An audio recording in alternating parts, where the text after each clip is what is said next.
திருக்குறள் நெறி வாழ்க்க.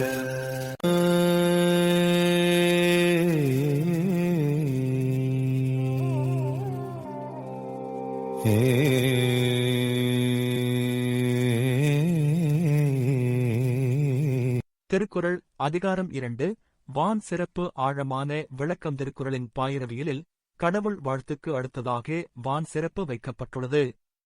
ஏனெனில் இறைவனின் படைப்பில் உலகம் நிலை பெற்று இயங்குவதற்கு அடிப்படையான மழையின் இன்றியமையாமையை வள்ளுவர் இங்கு விளக்குகிறார். வான் என்று உலகம் வழங்கி வருதலால் தானமுழ்தம் என்றுணரற்பாற்று.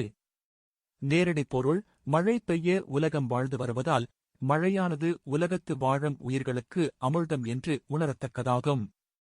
ஆழமான விளக்கம்: அமிழ்தம் என்பது உண்டால் சாகாவரம் தரும் மருந்து. அதுபோல மழை இல்லை என்றால் உலகமே அழிந்துவிடும். மழை பெய்வதால்தான் உணவு கிடைக்கிறது, உயிர்கள் வாழ்கின்றன. எனவே மழையை வானிலிருந்து வரும் அமிழ்தமாகவே நாம் கருத வேண்டும்.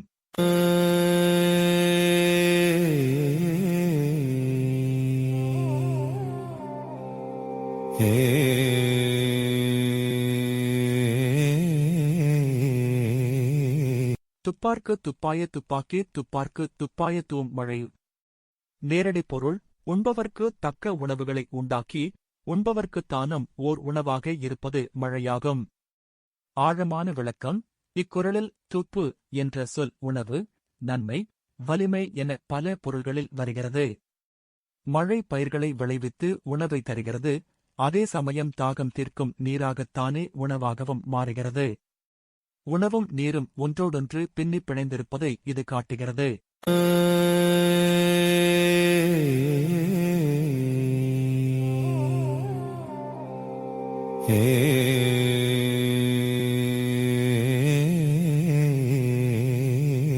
வினின்று பொய்ப்பின் விரிநீர் வியனுலகம் உள்நின்று உடற்றும் பசி. நேரடி பொருள்: மழை பெய்யாமல் பொய்க்குமானால் கடல் சூழ்ந்த அகன்ற உலகமாக இருந்தாலும் பசி உள்ளே நிலை பெற்று உயிர்களை வருத்தும். ஆழமான விளக்கம்: உலகம் முழுவதும் நீரால், கடலால் சூழப்பட்டிருந்தாலும் வானிலிருந்து வரும் மழைநீர் இல்லை என்றால் அந்த உப்பு நீரால் பசி தீராது. நன்னீர் ஆதாரமான மழையே உலகத்தின் பசிப்பிணியைப் போக்கும் ஒரே மருந்து.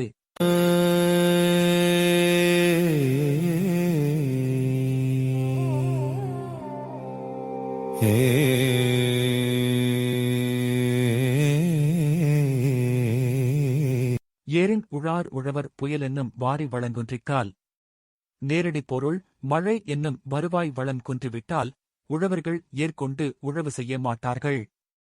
ஆழமான விளக்கம்: ஒரு நாட்டின் முதுகெலும்பு விவசாயம். அந்த விவசாயத்திற்கு அடிப்படை மழை. மழை பொய்த்தால் உழவு தொழில் நின்றுவிடும். அது ஒட்டுமொத்த நாட்டின் பொருளாதாரத்தையும் உணவு பாதுகாப்பையும் சீர்குலைக்கும்.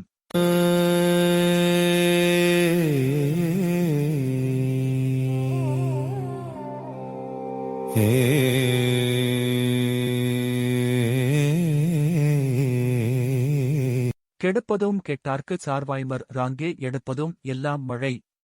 நேரடி பொருள்: பெய்யாமல் இருந்து வாழ்வை கெடுக்க வல்லதும் மழை, பெய்யாமல் கெட்டவர்களுக்கு துணையாக பெய்து வாழ்வை உயர்த்துவதும் மழையே ஆகும். ஆழமான விளக்கம்: இயற்கையின் இரு நிலைகளை வள்ளுவர் இங்கு சுட்டிக்காட்டுகிறார். மழை மிகையாக பெய்தாலோ அல்லது பெய்யாமல் இருந்தாலோ அழிவு ஏற்படும். ஆனால் அதே மழை சரியான நேரத்தில் பெய்து அழிந்தவர்களை மீண்டும் வாழ வைக்கும். இயற்கையின் பேராற்றலை இது உணர்த்துகிறது.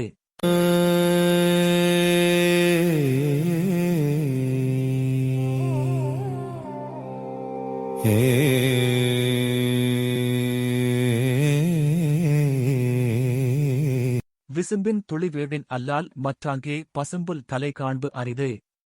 நேரடி பொருள்: வானத்திலிருந்து மழைத்துளி வீழ்ந்தால் ஒழிய ஓரிடத்தில் பசும்புல்லின் நுனியையும் காண்பது அரிது. ஆழமான விளக்கம்: சிறிய புல் முளைப்பதற்கு கூட மழை தேவை. புல் இல்லை என்றால் கால்நடைகள் இல்லை, கால்நடைகள் இல்லை என்றால் பால், தயிர் போன்ற உணவுகள் இல்லை. இயற்கையின் சங்கிலி தொடர் மழையிலிருந்தே தொடங்குகிறது.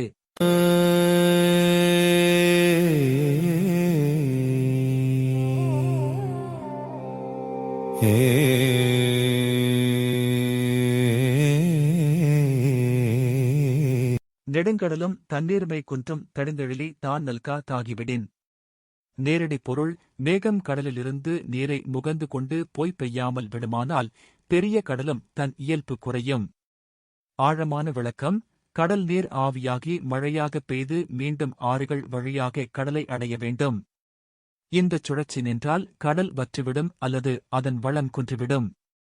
சுற்றுச்சூழல் சமநிலைக்கு மழை எவ்வளவு அவசியம் என்பதை இது விளக்குகிறது.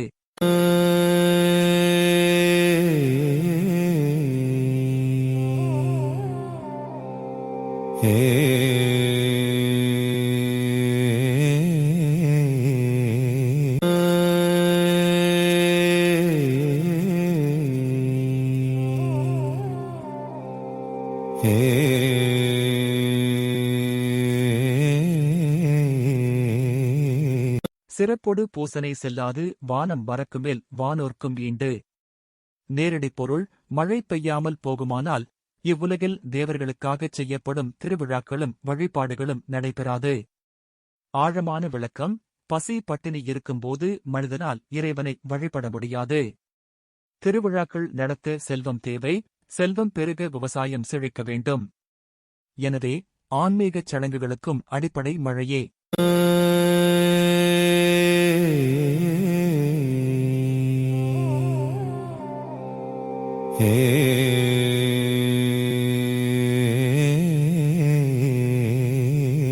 தானம் தவம் இரண்டும் தங்கா வியனுலகம் வானம் வழங்கா தெனின்.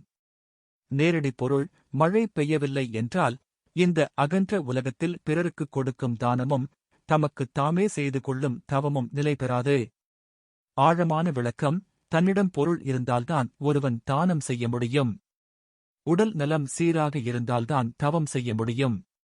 மழை இல்லையெனில் வறுமை வந்துவிடும். வறுமையில் அறச்செயல்கள் செய்வது கடினம்.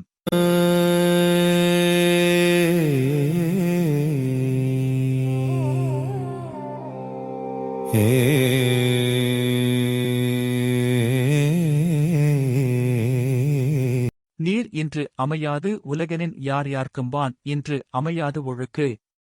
நேரடி பொருள் நீர் இல்லாமல் உலகம் இயங்காது என்றால் அந்த நீரும் மழை இல்லாமல் கிடைக்காது. எனவே மழை இல்லாமல் ஒழுக்கமும் நிலைபெறாது. ஆழமான விளக்கம் ஒழுக்கு என்பதற்கு ஒழுக்கம் மற்றும் நீரோட்டம் என இரு பொருள்கள் உண்டு. நீர் இல்லையெனில் வாழ்வு இல்லை, வாழ்வு இல்லையெனில் ஒழுக்கம் இல்லை. உலக இயக்கத்தின் ஆதிமூலம் மழைநீரே என்பதை வள்ளுவர் ஆணித்தரமாக முடிக்கிறார். இந்த விளக்கங்கள் இயற்கையின் இன்றியமையாமையை வலியுறுத்துகின்றன.